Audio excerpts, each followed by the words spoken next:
tomorrow's question and answer session? We'll see. May Allah help us.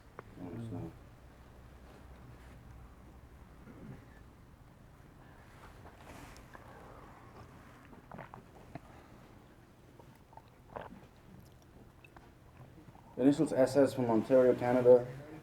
Is wearing a white dress on your wedding day permissible? Isn't this from the kafir woman?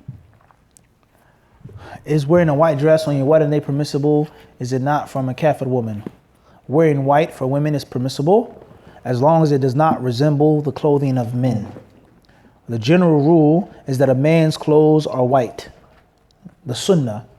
The Prophet told us the best clothes that you have is what? White. So wear it and shroud your dead in white.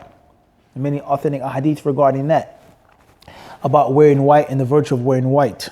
Abu Dharr radiallahu anhu in Sahihain, he went to the Prophet ﷺ, he was sleeping, he was lying down, وَعَلَيْهِ ثَوْبٌ أَبْيَضٌ, and he was wearing a what? A white garment. وَهَكَذَا. So therefore, the ulama, they say that a woman is okay, it's okay for her to wear white as long as it is specific to a woman. The next concept is kuffar. What's meant by the way of the kuffar, imitating the kuffar? If kuffar have dicky pants, the brother has on blue dicky pants, tayyib, kafirs wear them, and he's obviously a Muslim. Under Armour pant or socks. Muslims made those socks? In most cases, no. So is it haram for me to wear them? I don't have a cross on me. I'm making salat. I come to the masjid, but I like the socks. Does it necessarily become haram just because kuffar do it? Everybody understand this? But the problem is when something is known and specific and exclusive to the kuffar. This is a trademark from their way. A trademark from what? From their way. Then that's a problem. The next scenario is, Salih, is that if this white dress on the wedding day is extremely luxurious, lavish, extravagant, and it's a means of you being a spendthrift. It's a means of you wasting loads of money. It's a means of you showing off and boasting and bragging. Then that's also a problem. As far as if a sister had on a white dress, she was among her mahram women, she wasn't in front of men, it was a nice dress, it wasn't 6 and 7 feet long, somebody carrying it behind her, throwing rice, playing a trumpet behind her, this and that, blowing, hitting drums, things like this.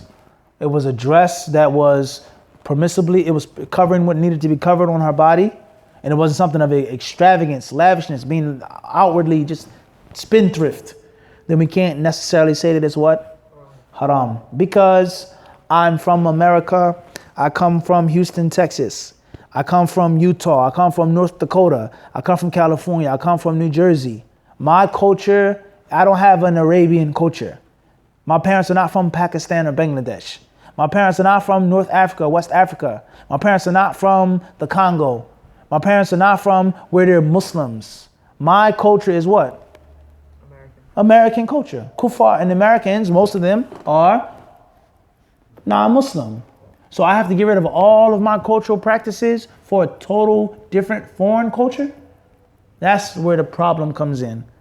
You come from Saudi Arabia. Your parents are from Karachi, from a Muslim place where most people there are Muslim. You have a specific what? You have a playbook of things. Foods, drinks, sweets, shoes, clothes. It's well known. In Pakistan, this is what the Muslims do, and this is what the Hindus do. Is this not the case? You go to Guyana, you have Hindus, you have Christians, you have Muslims. The Muslim foods and the Christian foods, some things are similar, but there are certain things that are what? Specific to the Muslims. It's known. Everybody is what? It's known. So you come from a place in which there's a set of rules and laws. There is an actual Muslim culture, whether it's Islamic or not, whether it's mandatory in the Sunnah or not, but it's known it is the practice of the Muslims. So to you, the ruling may be a bit different. But to me, it's my culture. It's what we eat. Baked chicken and string beans. I don't have couscous. My meal is not a traditional Muslim meal from this country. This is the kuffar eat the same as we eat. Traditional American food. baked chicken. Everybody understand it's not roasted lamb. So I have to not eat baked chicken and now only eat roasted lamb and couscous. That's not necessarily knowledge, like that's not scientific. It's not ilmi. That's not mantiqi to say that that's haram for you to have your original culture. But the concept of baked chicken in the church, and this is a well-known food on Friday nights and on Sundays and this and that, it's well known. This is Christians eat. Now and that's a what? That's a different story that I might have to get rid of and eat the couscous and the roasted lamb. Everybody understand this is the general rule for all of these different issues of dress, hairstyles, foods, expressions, hello, goodbye, and things like this. Once you get the general template, you can put it on what? Every different issues. That's why I answered it the way like this. So I can't necessarily say it's haram with those what? The wabit. With those guidelines. With those what? With those guidelines. We cannot necessarily say that it's haram. Wallahu alam. Abu Abdul Rahman, QC, Canada. Assalamu alaikum, Sheikh. A local church invited the people of my town to meet us, the Muslim community, to give us condolence for the brothers dead a few weeks ago, and to teach people about Islam and or community. They even asked us to read Quran in front of everyone, and they seem to have good intentions, inshallah. Is it permissible for us to go inside of the church for doing dawah? We already agreed with them that we will not pray there, but it will be free mixing. Barakallahu feek, dear Sheikh. So I would say, I'll give you a general answer, and I would request for you to give me the specific details in text and an email. Specific details in a what? In an email. Everybody got this? That's first and foremost. The general answer is, it may not be permissible for you to go there. It may be mandatory. It may be mandatory, obligatory, not for all the Muslims to go, but for an elite batch, an elite group of Muslims to go there with the following purposes. Number one, to show the strength, power, organization of the Muslims. Number two, to show the willingness of the Muslims to live in peace in a community. Lakum dinukum waliyadin. I do not believe in your religion, you don't believe in mine, but you are still my what? My neighbor. Hello, how you doing? Good morning. You said a game last night? Yeah, right. Take care. It's cold outside. You're my neighbor. Common neighborly rights. Al-ma'un. Wa yamna'un al-ma'un. Shovel your neighbor's sidewalk. You see what I'm saying? Their daughter dropped her book bag and you hack at that neighborly stuff. We're neighbors. And the Muslims are human beings. We are respectful. We're clean. We're not cowards. We don't hide. We're not shamed. We're neighbors. Whether we like it or not, whether I believe in your aqidah or not, we live in one neighborhood. So if somebody bombs this church, if somebody bombs this synagogue, if someone bombs this masjid, waliyadhu billah, or attacks a Muslim sister and rapes her, or attacks a Jewish lady, or a Christian lady, or a Hindu lady, and we don't do nothing as a community collectively, something's obviously wrong, because one day it's the Sikh girl that was raped, and the next day is Sister Amatullah, waliyadhu billah. Not because I believe in your Christianity or your Buddhist or Sikh religion. No. Lakum dinukum waliyadin. But you're my neighbor. I'm not living in an Islamic state. I'm not living in a Muslim country. So we have to show that the Muslims are good neighbors. And this is an effect, whether you like it or not. Hate crimes, quote unquote. These are things which have an effect upon what? Everyone. No, everybody. If the hate crime is okay, then it's going to be okay to another minority. So this is a reality. So the Muslims have to teach about Islam. Allah knows best who may be guided, who may hear the Quran, Surah Maryam, you recite to them, they may cry. Just like Najashi radiallahu anhu cried. Everybody understand this? When he heard Surah Maryam. He was a Christian at the time, before he accepted Islam.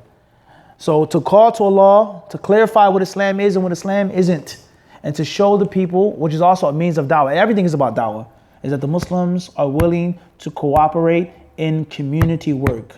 We're building a clinic that has nothing to do with religion. It's a clinic, a health clinic.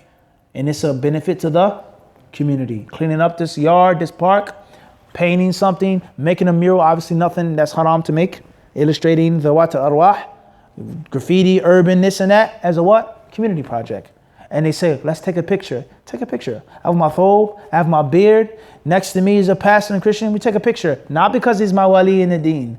Not because I love him, he's my friend, but because we're community leaders. And we all have a general responsibility of looking after the what? The community. It's this, that simple, a balance. So therefore, if it was me, and if I was there and they called me and asked me, I would not hesitate in going to the church, showing up, bringing some of my top students, some of the good brothers. He's a business guy. He's a doctor. She's a woman. She's a homemaker. This is a sports coach. This brother's an athlete. And show them the good Muslims, the strength of the Muslims, and teach them and recite to them about the Quran. Not forcing it on them, but giving it. And that's it. Shaking a woman's hand, different story. Getting down with a cross and this and that. He's my brother. He's my friend. Didn't say that. He's my neighbor. And this is what Islam stands for. Everybody understand this? And Allah subhanahu wa ta'ala surely knows best. Wallahu alam. What they intend, is it meant to increase their numbers, get more money, get funding for the church? That's not my what? It's not my problem. It's not my responsibility. That's not my intention. I'm going there representing Islam with a what? Agenda. I have a what? An agenda. Not to flirt and to mix and to look at the women dressed in the skirts and the dresses and then no. That's not my agenda. Maybe yours, but it's not mine. I'm there to recite, give a brief speech. Thank you very much. This is Imam Mufti Muhammad Munir from such and such mosque, and that's it. And it's done. Only Allah knows how many people are going to benefit, learn, how many people may realize something about Islam. And I'm going to say last but not least, from my personal experience, I've had several encounters with Christians, men and women, 5 minutes, 2 minute talks, and they literally start crying. Or some of them that say, I never knew that about Islam. I never knew Jesus was in the Quran. I never knew the word Isa was mentioned more than Muhammad in the Quran. I never knew that. I never knew chapter 19. I never knew that. I never had an idea that Isa is coming back. I never knew that you Muslims even believed in those things. You'd be shocked of the ignorance that many Christians have of the basic tenets of Islamic faith. And the only way that you can get that dawah out there is by seizing these types of what? Opportunities. And Allah subhanahu wa ta'ala surely knows best. Sometimes, I'm not saying there's an absolute rule in Islam. No one quote me on this. I'm not saying it's an absolute rule. But sometimes, sometimes you have to take a couple of scratches to get to something. If you want a rose, fragrant, beautiful aroma, beautiful color, you may have to get scratched by a thorn or two to grab the rose. Sometimes. A minor scratch, not a puncture, Going a little bit of a scratch to get to the what? To grab the rose. Sometimes that's a reality of life. Sometimes you have to sacrifice just a bit to get something what? Much bigger.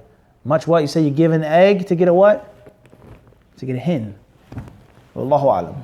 Sallallahu sallam wa barak ala abdi rasuli nabi Muhammad.